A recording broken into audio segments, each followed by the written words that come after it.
إن الحمد لله نحمده ونستعينه ونستغفره ونعوذ بالله من شرور أنفسنا ومن سيئات أعمالنا من يهده الله فلا مضل له ومن يضلله فلا هادي له وأشهد أن لا إله إلا الله وحده لا شريك له وأشهد أن محمدا عبده ورسوله أما بعد قال الله تعالى في القرآن المجيد والفرقان الحميد فاعوذ باللہ من الشیطان الرجیم ادعو الی اللہ علی بصیرہ۔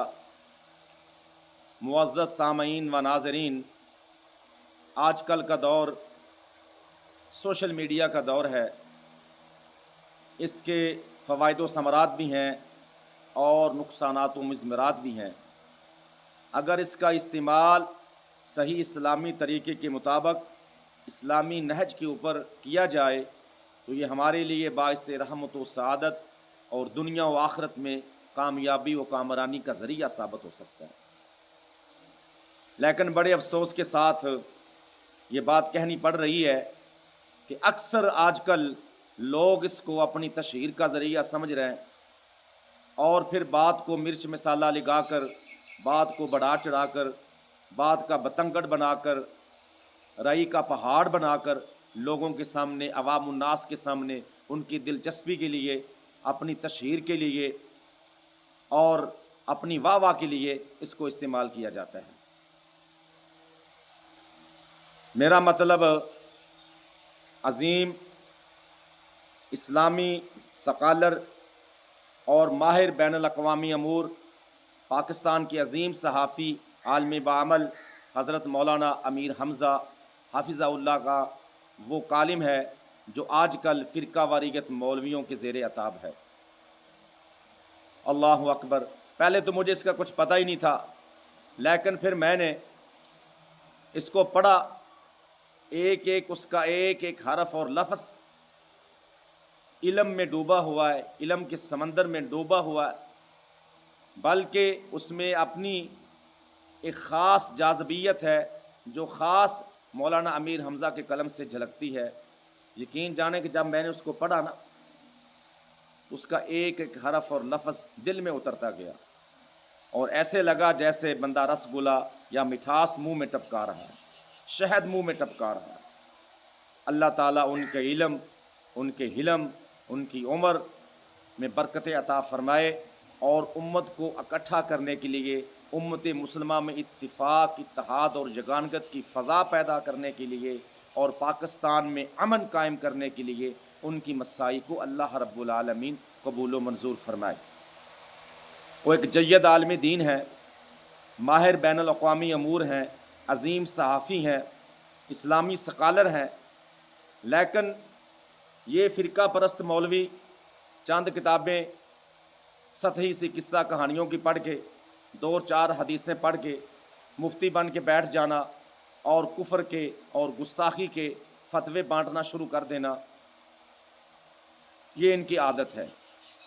میری ان سے گزارش ہے، فرقہ پرست مولویوں سے، کہ وہ احادیث سیاستہ کا مطالعہ کریں، صحیح مستند تاریخ اسلامی، انسانی تاریخ کا مطالعہ کریں اور اپنے دائرہ کار سے باہر نکلیں اور اپنے گھڑے کی مچھلی نہ بنیں، نکلیں اور دنیا کو اسلام کا آفاقی پیغام پہنچانے کے لیے۔ اسلام جو دین ہے یہ دین رحمت ہے، اسلام جو دین ہے امن کا دین ہے، اسلام جو دین ہے احترام انسانیت و آدمیت کا دین ہے، اسلام جو دین ہے دوسروں کے جذبات و احساسات کو سمجھنے کا دین ہے۔ یہ اپنی بات کو منوانے کا دین نہیں ہے، یہ اپنا ڈھنڈورا پیٹنے کا دین نہیں ہے۔ اگر آپ نے توحید اور سنت کو پھیلانا ہے، اسلام کی دعوت کو پھیلانا ہے، تو آپ کو علم کے ساتھ ساتھ آپ کا حلم کا ہونا بھی ضروری ہے، اور پھر رسول اللہ صلی اللہ علیہ وسلم کے طریقہ کار کو، صحابہ اکرام کے طریقہ کار کو، خلفائے راشدین مہدیین کے طریقہ کار کو اپنانا ہوگا۔ کیا رسول اللہ صلی اللہ علیہ وسلم کا یہ طریقہ تھا؟ آپ دوسرے لوگوں کو، دوسرے مذاہب کو، یہودیوں کو، عیسائیوں کو کرٹیسائز کرتے تھے؟ کیا ان کی تنقید کرتے تھے؟ کیا ان کے اوپر کیچڑ اچھالتے تھے؟ اللہ اکبر! کیا صحابہ کرام کا یہ طریقہ تھا کیا خلفائے راشدین کا یہ طریقہ تھا جو آج کل کے فرقہ پرست مولوی اپنائے ہوئے ہیں؟ میرے بھائیوں، اسلام کو سمجھو، دین کو سمجھو۔ اسلام گلی محلے کا دین نہیں ہے، اسلام وہابی، دیوبندی، حنفی، سنی، اہل تشیع کا دین نہیں ہے۔ اسلام ایک آفاقی دین ہے، یہ پوری دنیا کے لیے، قیامت تک کے لیے یہ آخری نبی حضرت محمد مصطفیٰ صلی اللہ علیہ وسلم پر آخری کتاب کے ذریعے، قرآن مجید کے ذریعے مکمل ہو چکا ہے۔ تو اس میں اپنی ذہنی اختراع، اپنی پراگندہ خیالات کو، اپنی فرسودہ سوچ کو دوسروں کے اوپر مسلط کرنا، یہ کہاں کا اسلام ہے؟ یہ کون سے اسلام کی خدمت ہے؟ گالیاں دینا، دوسروں کے اوپر گستاخی کے اور کفر کے فتوے لگانا۔ اللہ اکبر! اللہ ان لوگوں کو ہدایت دے اور دین کو سمجھنے کی اور اسلام کی اصولوں کے اوپر عمل کرنے کی صحیح توفیق عطا فرمائے۔ تو اب میں آتا ہوں اس کالم کی طرف۔ تو کالم میں لکھا کیا ہے؟ کالم میں ہے کیا جو یہ آگ لگائی ہوئی مولویوں نے، معاذ اللہ، استغفر اللہ، مولانا امیر حمزہ نے سیدنا امیر معاویہ رضی اللہ تعالیٰ عنہ کی گستاخی کر دی؟ انہوں نے کیا کہا ہے؟ اس میں ہے کیا؟ گستاخی کیا ہے اس میں؟ ایک مستند بات کو انہوں نے بیان کیا، ان کے ایک ایک لفظ سے صحابہ کرام کی محبت، اہل بیت کی محبت، اسلام کا آفاقی نظام، اسلام کا خلوص اور پیار جھلکتا ہے، اسلام کو دنیا میں پھیلانے کی صحیح نظر آتی ہے۔ تو کہا کیا انہوں نے؟ مجھے یہ بتائیں، کیوں آگ لگی ہوئی ہے یہ؟ کیا اللہ رب العالمین کے پاک پیغمبر نے، اللہ رب العالمین نے صحابہ کے درجے نہیں بتائے؟ صحابہ کے اللہ کے نبی کے ساتھ تعلقات کے درجات نہیں تھے؟ اللہ اکبر! کیا اللہ تعالیٰ کے ہاں بھی یہ معیار نہیں ہے؟ السابقون الاولون اولئک المقربون۔ کیا رسول اللہ کے ساتھ صحابہ کرام کے تعلق کا یہ مدارج نہیں ہے؟ کیا سنی علماء کا، اہل سنت والجماعت کا یہ فتویٰ نہیں ہے؟ بعد از بزرگ، یعنی اللہ رب العالمین کے پیغمبر کے بعد، یعنی بعد از نبی حضرت سیدنا صدیق اکبر رضی اللہ تعالی عنہ بعد از انبیاء بالتحقیق افضل البشر ہیں۔ اللہ اکبر! کیا یہ کوئی گستاخی ہوگی دوسرے صحابہ کی؟ میرے بھائیوں، کیا نبی صلی اللہ علیہ وسلم نے جب غزوہ خیبر کے موقع پر فرمایا کل میں جھنڈا ایسے آدمی کو دوں گا جو اللہ اور اس کے رسول سے محبت کرتا ہے، اللہ اور اس کے رسول اس سے محبت کرتے ہیں، تو سیدنا فاروق اعظم کہتے ہیں کبھی بھی میرے دل میں امارت کی خواہش پیدا نہیں ہوئی ہے، لیکن اس دن میں نے خواہش کی کہ کاش یہ جھنڈا مجھے مل جائے۔ کیا اس سے دوسرے صحابہ کی تنقیص ہو گئی ہے؟ اللہ اکبر! کسی ایک صحابی کی شان بیان کرنے سے دوسرے صحابہ کی تنقیص نہیں ہوتی ہے۔ اللہ اکبر! حضرت خالد بن ولید رضی اللہ تعالیٰ عنہ کو اللہ کے نبی نے فرمایا سیف اللہ ہیں، 83 جنگیں غالباً لڑیں اور کسی جنگ میں شکست نہیں کھائی۔ کیا دوسرے صحابہ نے جنگیں نہیں لڑی تھیں؟ اللہ اکبر! اللہ کے پیارے نبی نے فرمایا میرے بعد کوئی نبی ہوتا تو عمر ہوتا، میں آخری نبی ہوں، خاتم النبیین ہوں، میرے بعد نبی نہیں آئے گا۔ کیا دوسرے صحابہ کی تنقیص ہو گئی ہے؟ سیدنا فاروق اعظم خود کہتے ہیں جب کوئی بندہ میرے ساتھ بات کرتا ہے، گفتگو کرتا ہے، مجھ سے سوال کرتا ہے تو مجھے اس کی عقل کا اندازہ ہو جاتا ہے۔ تو کیا دوسرے صحابہ کی تنقیص ہو گئی ہے؟ آپ نے محمد بن مسلمہ رضی اللہ تعالیٰ عنہ کو محکمہ احتساب کا سربراہ مقرر کیا، اور آپ نے جس بندے کو جہاں لگایا وہ اسی کے لیے اہل تھا، صلاحیتیں جانچنے کا اللہ نے ان میں یہ صلاحیت رکھی تھی کہ دوسرے لوگوں کی نفسیات کو سمجھ لیتے تھے۔ تو میرے بھائی اپنے دائرہ کار سے باہر نکلیں، اس میں صحابہ کرام کی توہین نہیں ہے، اس میں اہل بیت کی توہین نہیں ہے، کسی کے اوپر انہوں نے کرٹیسائز نہیں کیا، ایک مستند بات کہی ہے۔ کیا کہا انہوں نے کہ اگر حضرت سیدنا امیر معاویہ رضی اللہ تعالی عنہ خلافت کا معاملہ امت کے اوپر چھوڑ دیتے، اپنے بیٹے کو نامزد نہ کرتے، تو اس میں کون سی قیامت ہے؟ کیا یہ گستاخی ہے؟ سیدنا فاروق اعظم جب کمیٹی بنائی صحابہ کرام کی تو اس میں اپنے بیٹے حضرت عبداللہ بن عمر کو شامل نہیں کیا، حالانکہ وہ اہل تھے، عالم تھے، فاضل تھے، صلاحیت تھے، لیاقت والے تھے، قابلیت والے تھے، اس اہل تھے کہ خلیفہ بن جائیں، لیکن نام شامل نہیں کیا۔ عشرہ مبشرہ صحابہ میں سے جو انہوں نے کرائٹیریا منتخب کیا تھا، اس میں سعید بن زید کو بھی شامل نہیں کیا، وہ بھی عشرہ مبشرہ تھے لیکن رشتہ دار تھے، بہنوئی تھے۔ اور میرے بھائی، بات انہوں نے یہ کی ہے کہ اگر یہ معاملہ خلافت کا، دیکھیں نا خلافت کیا ہوتی ہے، اسلام کا سیاسی نظام خلافت و امارت پر مبنی ہے۔ اسلام میں بادشاہت نہیں، ملوکیت بھی نہیں ہے، اسلام میں ڈکٹیٹرشپ بھی نہیں ہے، اسلام میں ڈیموکریسی بھی نہیں ہے، جمہوریت بھی نہیں ہے۔ اسلام کا جو سیاسی ڈھانچہ ہے، انتظامی ڈھانچہ ہے، وہ خلافت و امارت ہے۔ کیا یہ دیکھنا ہے ہمیں کہ اسلام میں سب سے پہلے ملوکیت کہاں سے آئی ہے؟ سب سے پہلے اس کا افتتاح، اس کا آغاز، اس کی ابتدا کیسے ہوئی اور کس سے ہوئی؟ میں اس بات کی بات نہیں کر رہا، اسلام میں اچھے بادشاہ بھی آئے، برے بادشاہ بھی آئے، حجاج بن یوسف جیسے سفاک لوگ صحابہ اکرام کے اوپر ظلم کرنے والے بھی آئے ہیں۔ اسلام بادشاہوں میں عمر بن عبدالعزیز رحمۃ اللہ علیہ بھی تھے، انصاف کرنے والے بھی حکمران بنے ہیں، اور لوگوں کا خون چوسنے والے بھی بادشاہ آئے ہیں، اور عدل و انصاف کرنے والے بھی بادشاہ بنے ہیں۔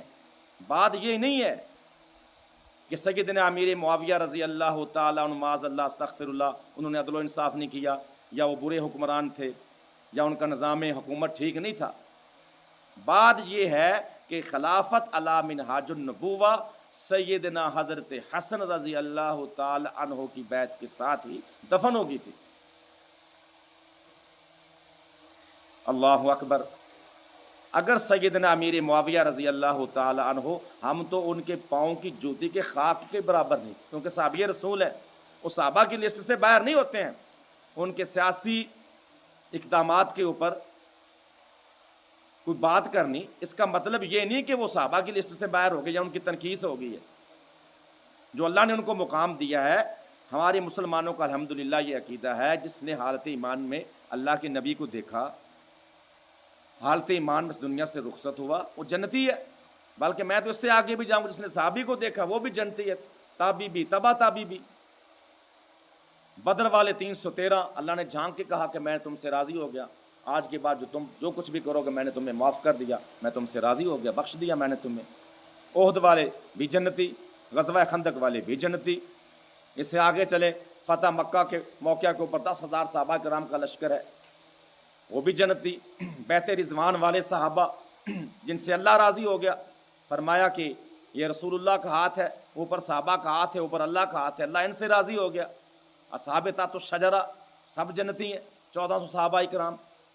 اور میرے بھائی، بات یہ نہیں ہے کسی کے پرسنل ذاتی معاملات کو، انتظامی معاملات کو، حکومتی معاملات کو، پولیٹیکل سرکمسٹنسز کو اس کا تجزیہ کرنا، اس کے اوپر بات کرنی، یہ کرٹیسزم نہیں ہوتا ہے۔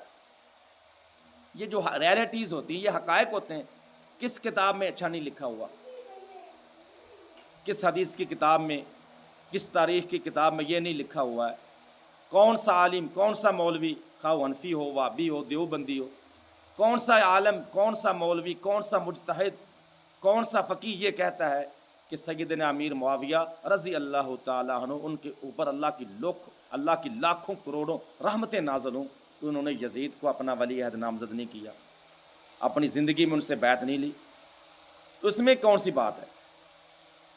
تو بات یہ نہیں ہے میرے بھائیوں، اپنی سوچ کو وسیع کریں، وہابیت کے دائرے سے نکلیں، ناسبیت کے دائرے سے نکلیں، سنی اور شیعہ کے دائرے سے نکلیں، اسلام کے آفاقی اصولوں کو اپنائیں، اسلام کی پیار محبت والا دین اس کو پھیلائیں، گھڑے کی مچھلی نہ بنیں۔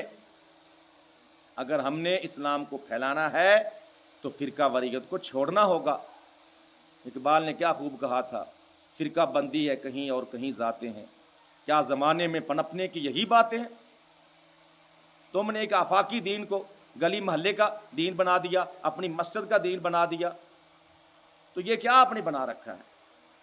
کیا یہ طریقہ کار دنیا میں پھیلنے کا، یا یہ طریقہ کار جو اللہ کے نبی معاذ اللہ استغفر اللہ رسول اللہ صلی اللہ علیہ وسلم اگر یہ طریقہ اپناتے بتوں کو گالیاں نکالتے، مشرکوں کو، یہودیوں کو گالیاں نکالتے، کیا وہ اسلام کو پھیلا لیتے؟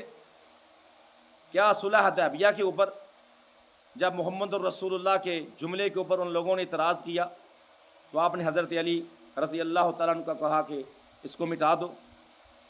کیا آپ رسول اللہ کے عہدے سے ہٹ گئے تھے؟ معاذ اللہ۔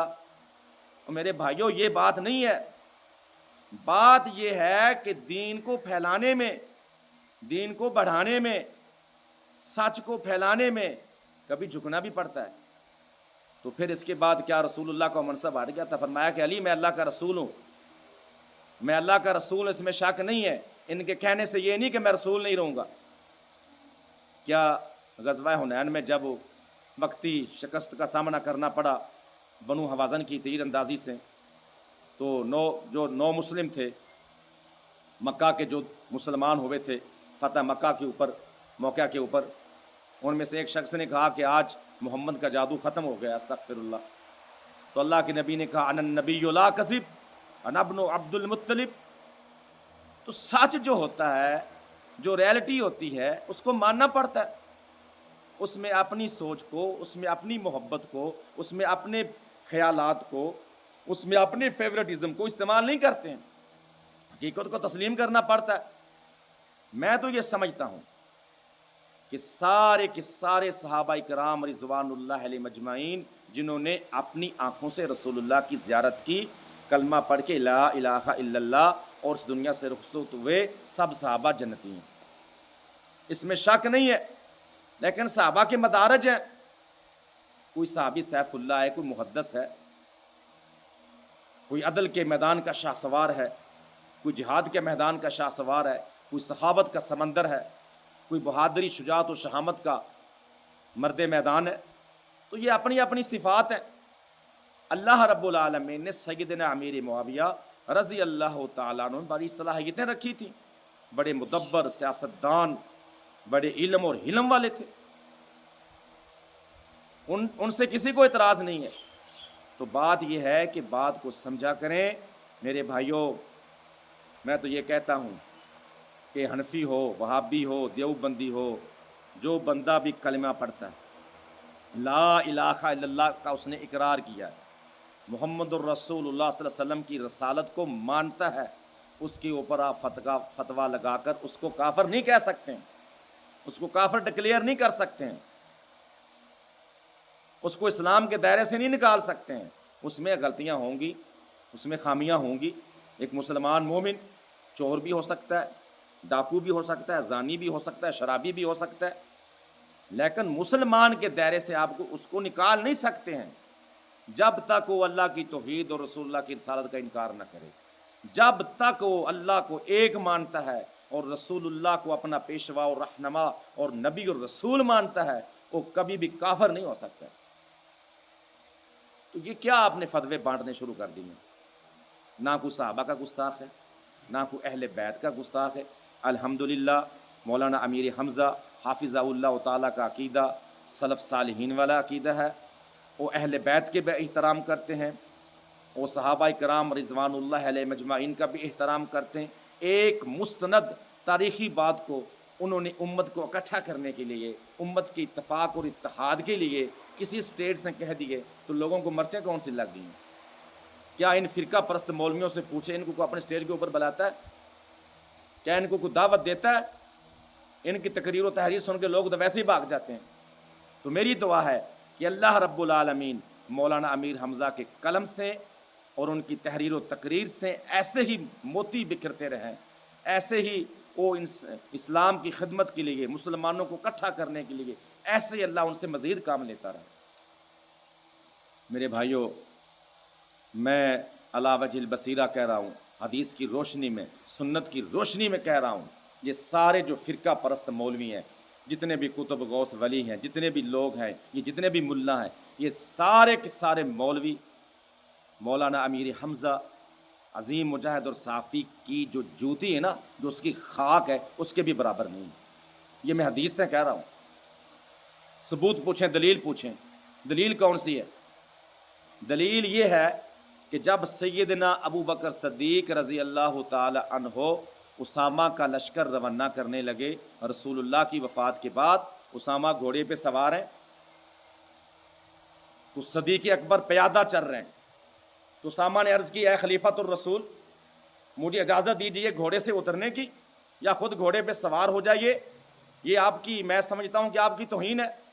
سیدنا ابو بکر نے کہا ہے اسامہ تجھ کو گھوڑے سے اترنے بھی نہیں دوں گا اور میں خود گھوڑے کے اوپر سوار بھی نہیں ہوں گا. میں نے رسول اللہ سے سنا ہے میدان جہاد کی گرد جس کے اوپر پڑ جائے وہاں جہنم کی آگ ہی حرام ہو جاتی ہے. تو میں چاہتا ہوں کہ یہ جہاد کی جو مٹی نا میرے جسم کے اوپر, کپڑوں کے اوپر, میرے چہرے کے اوپر پڑ جائے.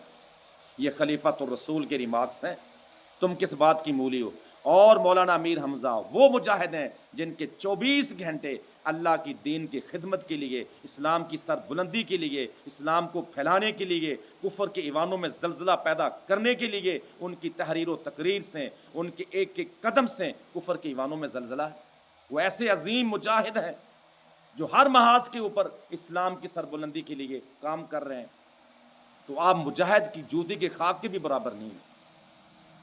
میں تو یہ اس سے بھی آگے بڑھتا ہوں, جو ان کی گاڑی ہے نا جس کے اوپر وہ بیٹھتے ہیں, آج کل تو سواریاں گاڑی ہو سکتی ہیں, اس زمانے میں گھوڑے تھے, اس لیے اللہ نے گھوڑوں کے قدموں کی گرد کی اور ان کی چنگاریوں قسم کھائی ہے.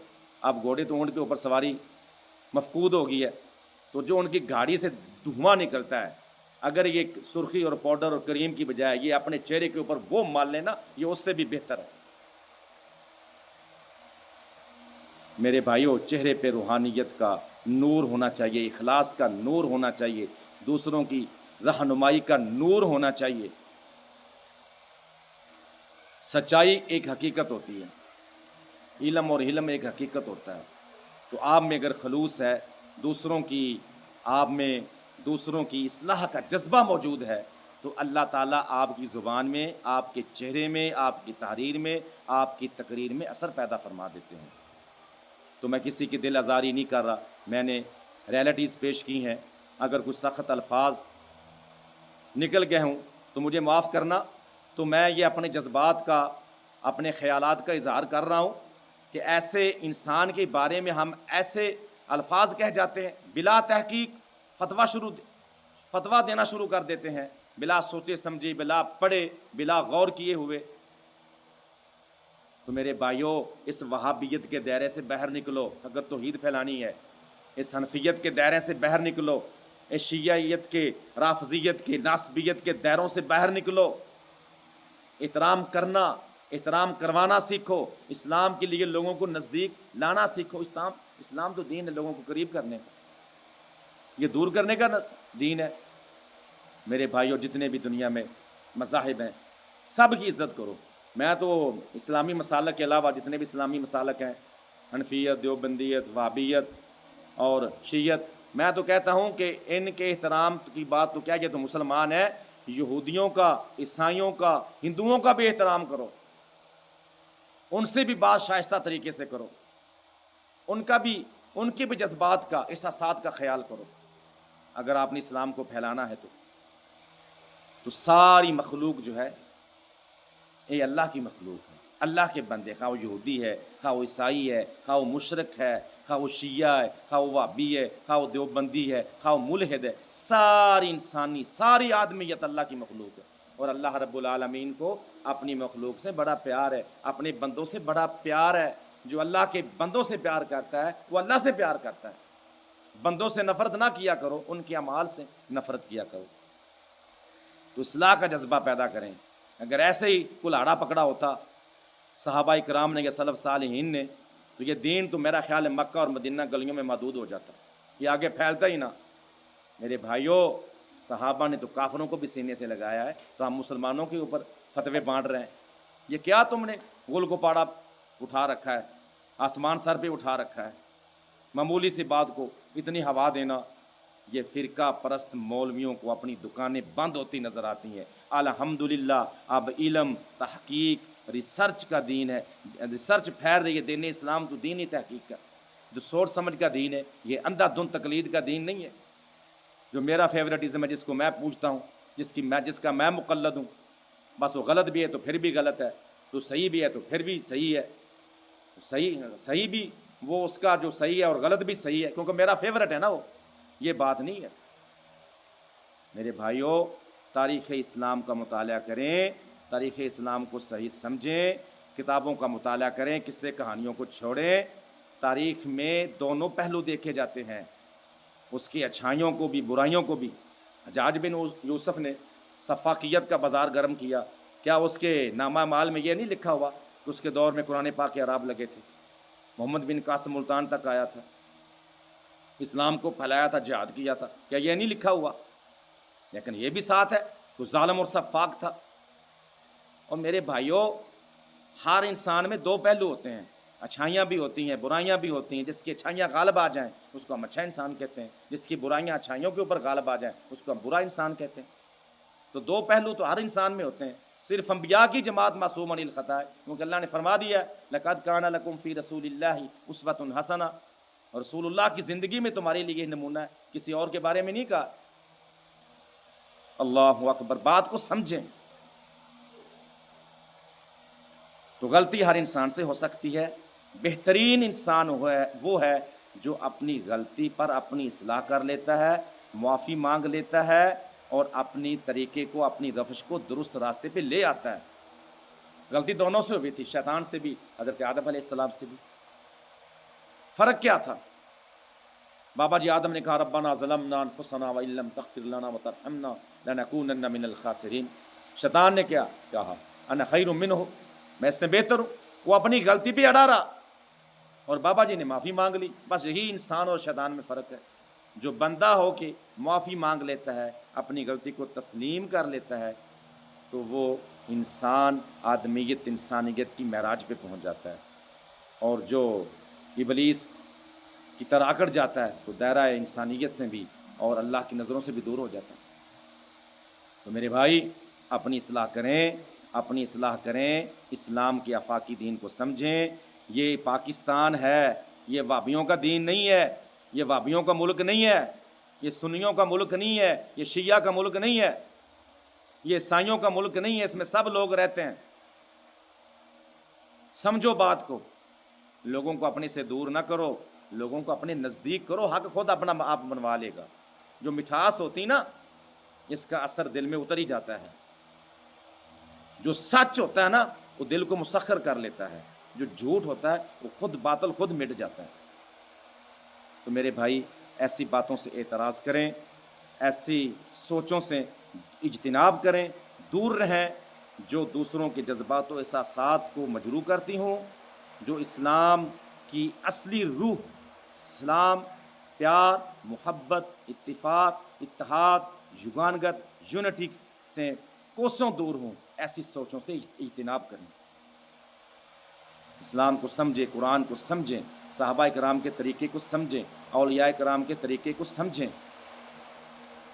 اللہ تعالی ہم کو عمل کرنے کی توفیق عطا فرمائے۔